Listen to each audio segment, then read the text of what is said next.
that you're going to see today. It's the second video that I'm doing with the DTF hack that I've perfected for me and how it works well. I like the outcome in this way that I'm doing it now.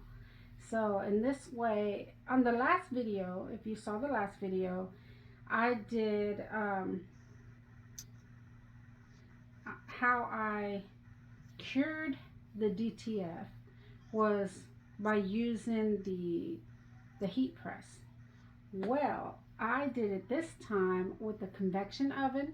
Now this oven I don't cook food in.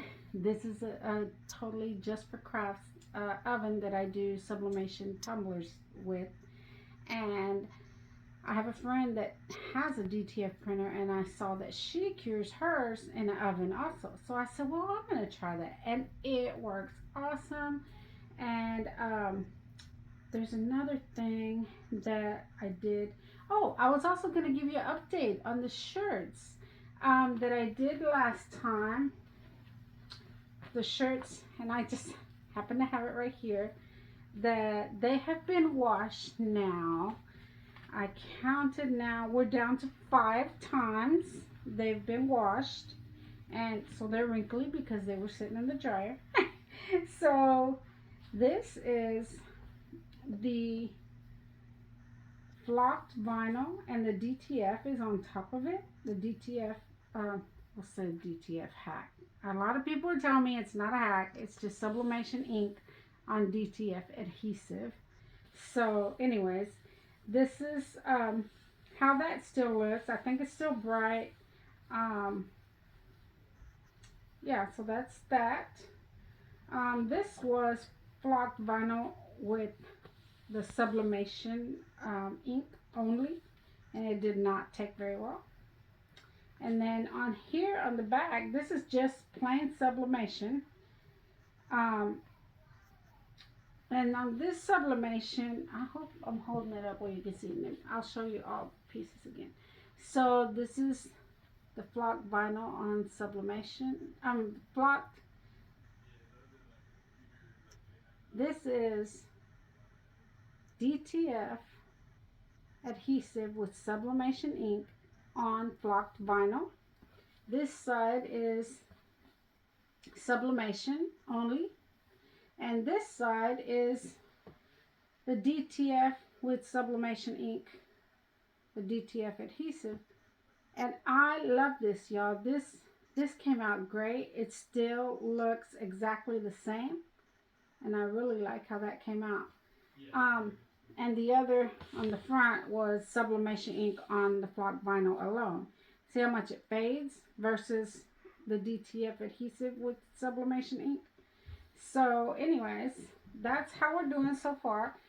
So far, I like even just the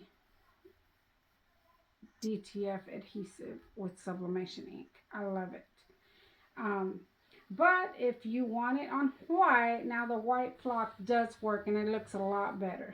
So if you need a white background, because again, we still, with I have a Sawgrass 1000 and I still can't, you don't have white ink. We don't print white ink. So anyways, that's what I wanted to show you. So this is going to show you how. Also, another thing, people have been saying that some of their customers don't like that the DTF adhesive with the sublimation ink ends up feeling like vinyl. Well, it does if you don't do the second step that you're supposed to do. This is with the second step, and I think it feels like the fabric. Like, to me, this feels like the fabric. It looks beautiful. And this is with the second step that you'll see in the video you're about to watch. Thanks for watching. Make sure if you like my explanations, everybody has different ways of explaining things. If you like this kind of content, subscribe, follow. I'm trying to do a video every week, and I'm so far sticking to it. I'm just learning how to do this whole editing thing. So please be patient with me. And yeah, enjoy watching the Okay, I showed you last time how I just showed you that I put the papers together. But now I'm going to show you exactly how I did it because I didn't see anybody else do that. You see I'm showing the shiny side of the paper now. That's the pet film. And this is the masking tape that I decided to use because the blue one was a little thick and it was making my printer jam.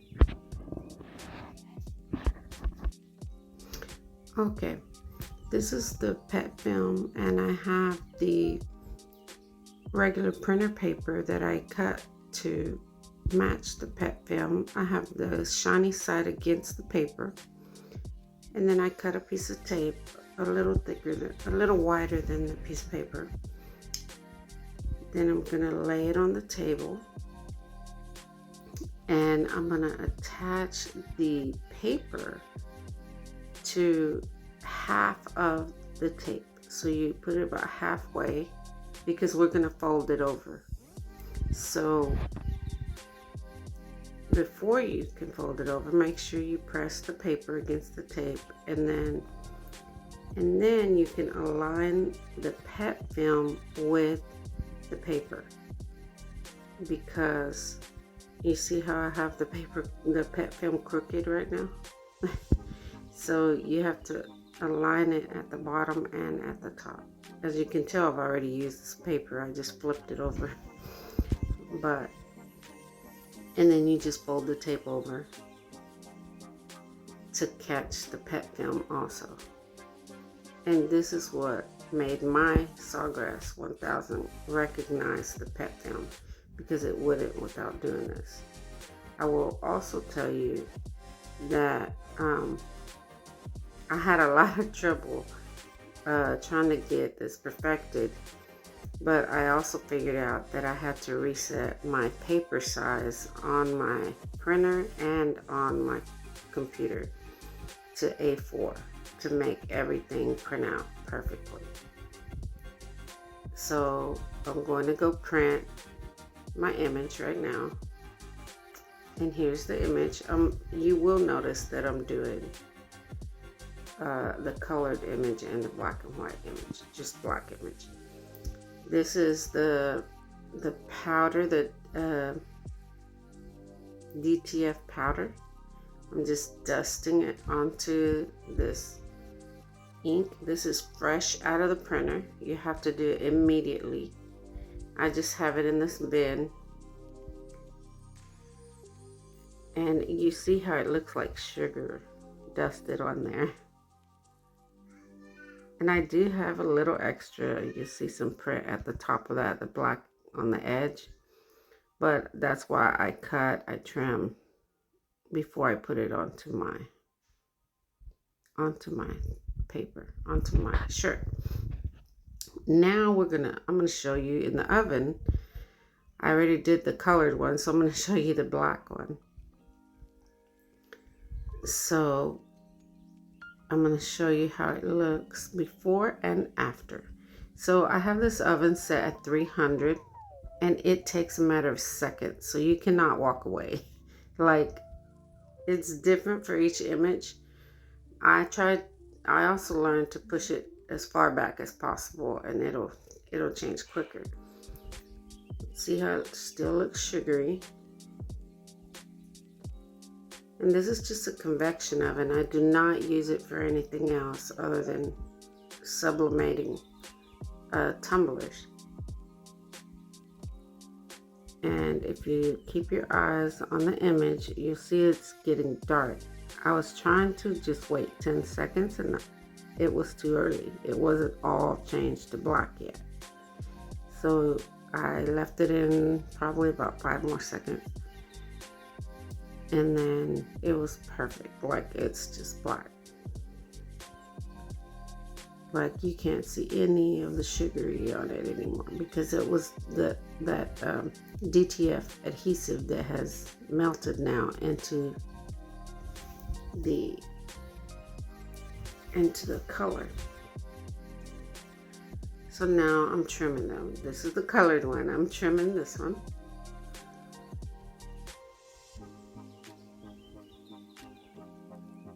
And it took me a week of doing this to finally get this perfected.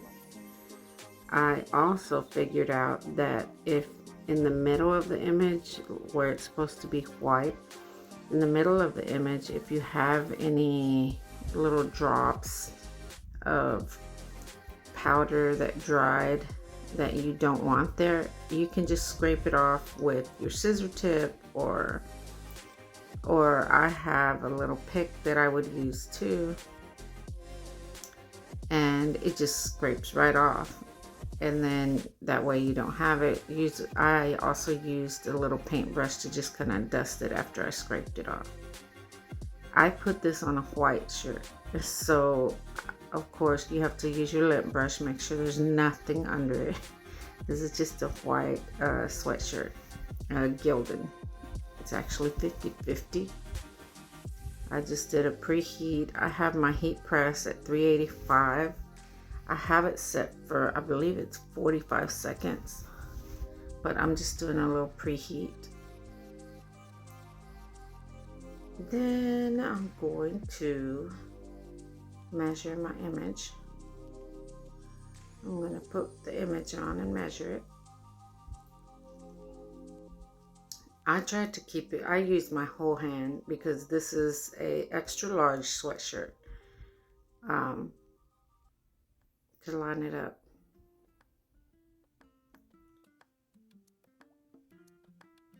I really like doing this with the oven. It really made it quicker.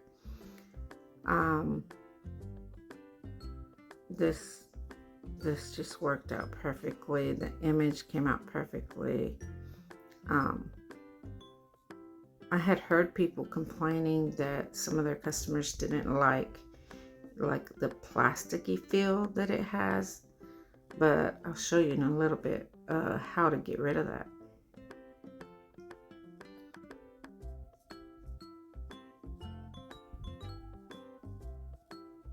I held it, I just put a little pressure on, because it's sublimation, and sublimation, you want to keep the ink going into your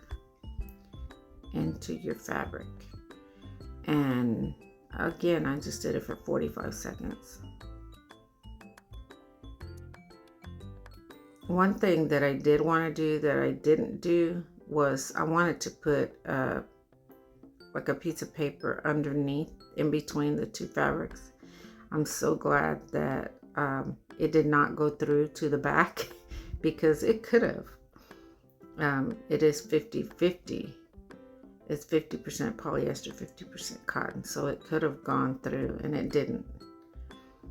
And I'm glad this was a gray shirt also, because on this one you'll see later in the video that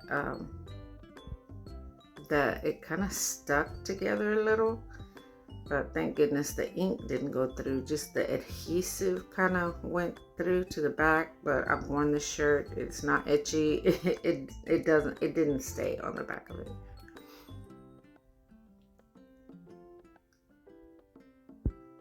And one thing I did learn also, when I take the pet film out of the oven, try to hold it straight, because it can fold easily and you don't want it to touch any part of the ink that will mess it up and move the glue and everything else. You just don't want it to touch anything or fold at all.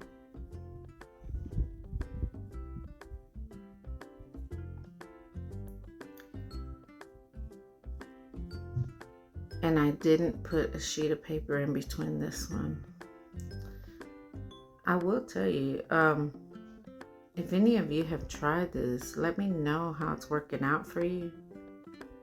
Because as you see, okay, I did tape this, but after I've done a few more of these, you really don't have to tape it. The adhesive holds the pet film onto your shirt. See how it's so shiny? It does feel plasticky at this point. I checked the back of it to make sure it didn't go through to the back. So I went and got a piece of parchment paper. So you know it's kind of waxy. That way I could just heat it again. I did it for about 15 seconds and that waxy feel goes away. That adhesive goes more into the fabric, like fuses to the fabric, so it doesn't feel plasticky anymore like vinyl. It feels like it's one with your fabric. And that's the little trick that I did, that I figured out how to get rid of that plasticky vinyl. You just use that parchment paper. I will tell you, I did another one that had like bright red on it, and the red did go onto the parchment paper. So make sure you check your parchment paper before you reuse it. I reused that one, but I guess because of the colors, if it did go through a little, it did not show. So make sure you check your parchment paper before you use it again. Thanks for watching.